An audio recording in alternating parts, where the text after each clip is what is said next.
Well, if you were listening during that first 30 minutes, you heard it today from Mike Zulo, Sheriff of Ohio. If you missed it, I may get back around to that in a few moments, or you can download the podcast tomorrow. And you also heard me talking about what's going on in the Middle East and Israel and Hamas and the violation of the ceasefire. You also heard me read a very, I'm just going to say controversial, but it's backed up with all manner of statistical documentation, and particularly from the Reproductive Health Journal with their statistics. It's an article written by Ann Barnhart, an American thinker. And a lot of you that heard that, basically she says, look, here's what's going on in the Middle East. Here's what's wrong with the Islamic population. Here's what's wrong with the Muslim population. It's inbreeding. It's incest. And their religion pushes it. And they're the only culture in the world, the only religion in the world that not only condones it, but it encourages it. And they said that, and she said, as a result, according to all the statistics and the health reports and the Reproductive Health Journal statistics and their massive study they did on this, that because of this direct result of inbreeding, the Muslim population is the only population in the world, on the planet, that is mentally and physically devolving over 1,400 years.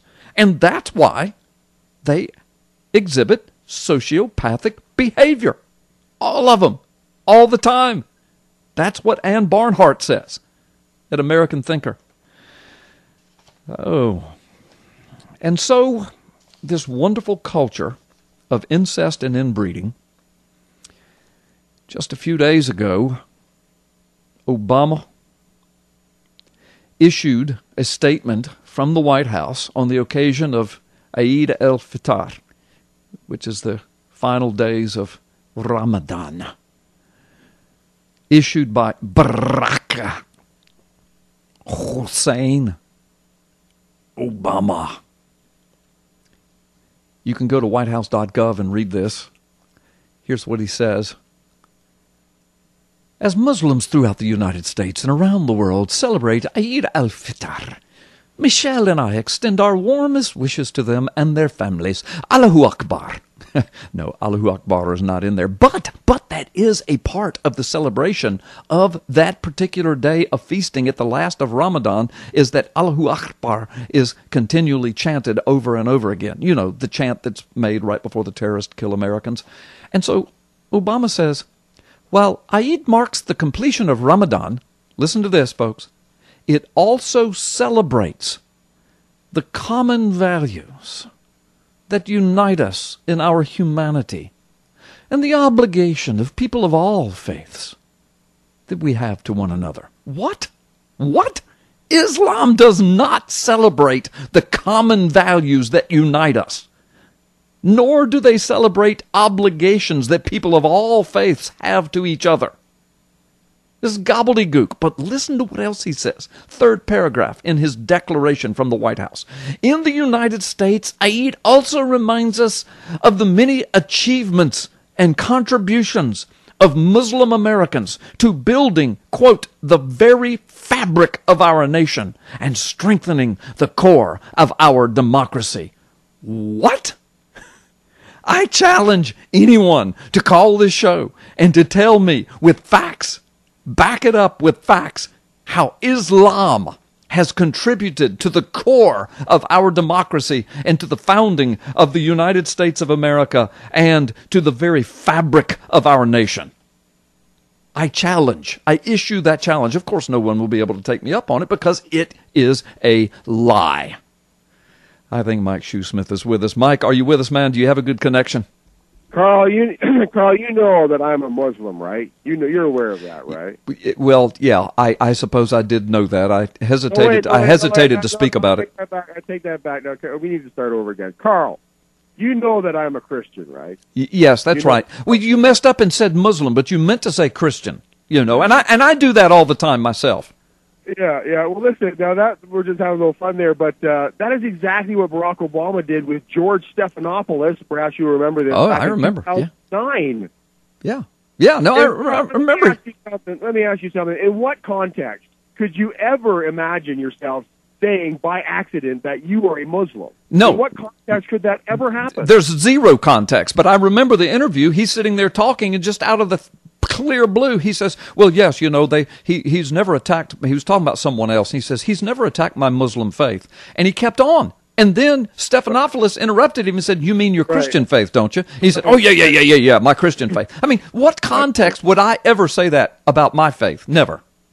Well, perhaps in the context of not really being sure what you should say with regard to what audience is listening to you, right? I mean, we know, and it was back in 2009. It was back in 2009 when we started having the conversation that perhaps Barack Obama is a syncretist. Right. In other words, he conflates all of the world's philosophies into one. Exactly. To the Muslims, he's a Muslim. To the Christians, he's a Christian.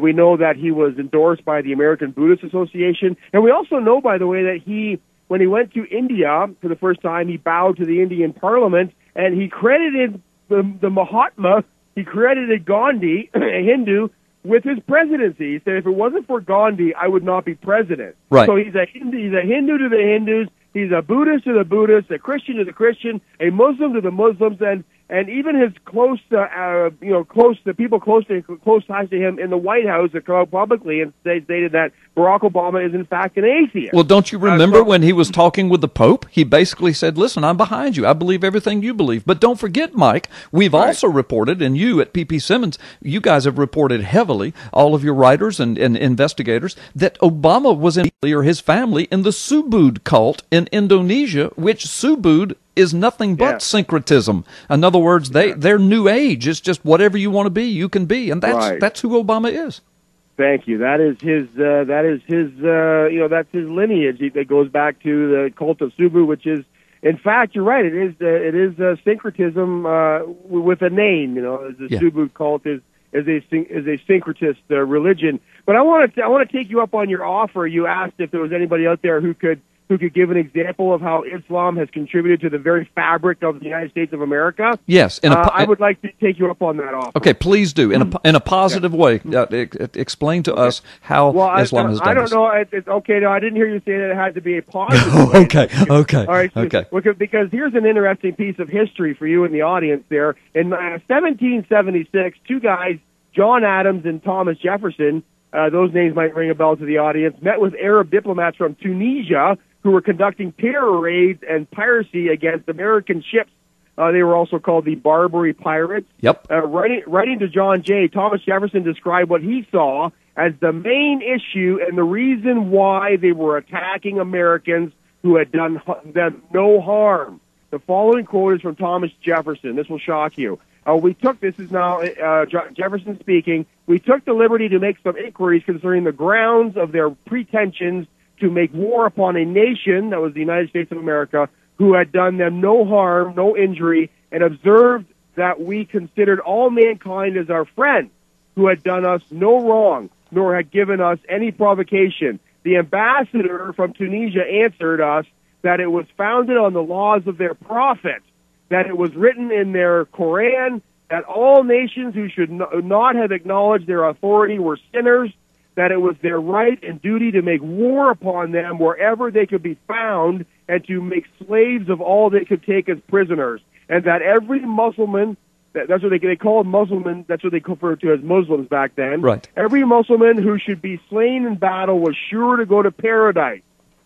This is a direct quote from Jefferson, and that is a quote, you can find it yourself at the Library of Congress, folks. Right. This is when, and as a result of this, Jefferson dispatched the Navy to deal with these, what we call barbarians, the Barbary pirates.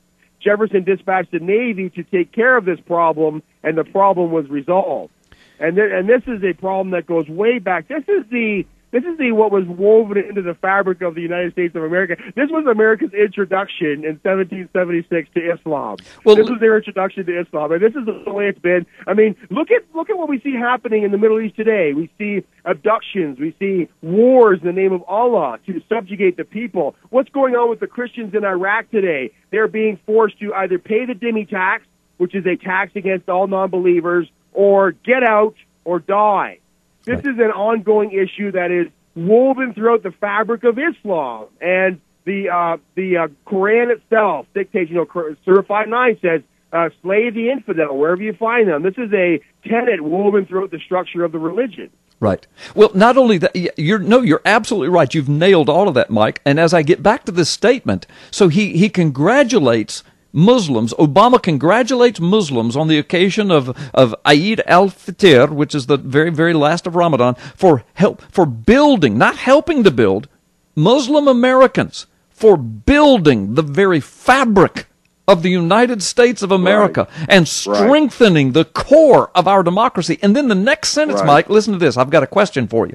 His next sentence is, that is why we, now this is Obama talking, that's why we stand with people of all faiths here at home and around the world. I got to ask you, Mike, when was the last time you ever heard Obama stand with the Christian faith, and especially as it relates to the founding of our nation? The last thing I remember him doing is going to Egypt and standing before the Muslims and the Muslim Brotherhood declaring that we're no longer a Christian nation. David Barton at Wall Builders has him listed as the most unchristian president in the history of America and gives scores of citations and proofs of it. So when was the last time he stood with Christians, yet he congratulates the Muslims for contributing to the very fabric of our country? Well, he's an anti-Christ, he's anti-life, and he's anti-America. You know, we've discussed this before, that any country is built on the foundation of the three pillars of government, which is borders, language, and culture. And he is in the process now of eroding the borders of the United States of America. And you know, I got to tell you, we're going to be talking about some information that's coming now from the House of Representatives that came out this week.